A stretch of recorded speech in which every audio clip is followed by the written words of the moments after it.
મનસુખ વસાવા કાલે એવું નિવેદન આપ્યું કે દૂધધારા ડેરીનું ઇલેક્શન જેના પાસે વધારે પૈસા હોય તે ઇલેક્શન જીતે.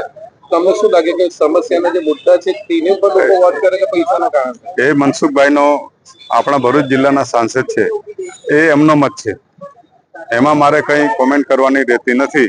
પણ જે સારો વહીવટ કર્યો છે, જેને આટલો બધો ડેવલપ કર્યો છે, દૂધધારા ડેરીની જમીન, જે બીસીયુ પ્લાન્ટો કર્યા છે, બોમ્બેની અંદર પ્લાન્ટ કર્યા છે, અને ડેરીનું જ્યારે અમે ચૂંટણી અહીં જ્યારે ડિરેક્ટર વાઇસ ચેરમેન હતા તો અહીંનું પેલું મકાન તૂટી પડે એવું હતું, એને અમે તોડાવી આખી ઓફિસો બનાવી છે. અને મતદારોને સારો એવો અમારો હવે પછીનો ભાવ મળે, એમને આખા વર્ષનું બોનસ મળે, જેને કે ભાવ ફેર, તો અને નવી મંડળીઓ ખોલાવી અને બને એટલું લોકોને રોજગારી અપાવીશું, એ અમારો વિષય છે.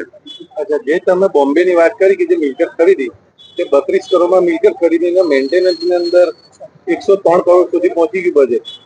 એના ઉપર સીધો આક્ષેપ છે કે ભાઈ ત્યાં કઈક કૌભાંડ થયું છે, એનો ના એવું કોઈ કૌભાંડ છે નથી. હા, એમાં કશું છે નથી. જે કઈ કાયદેસર થયું છે કે અમે દૂધ અહીં ભરૂચમાં આપણું વેચાય છે, બાકીનું દૂધ બોમ્બેમાં વેચીએ છીએ. એટલે 70 કરોડ મેન્ટેનન્સ ના એવું કઈ છે નથી.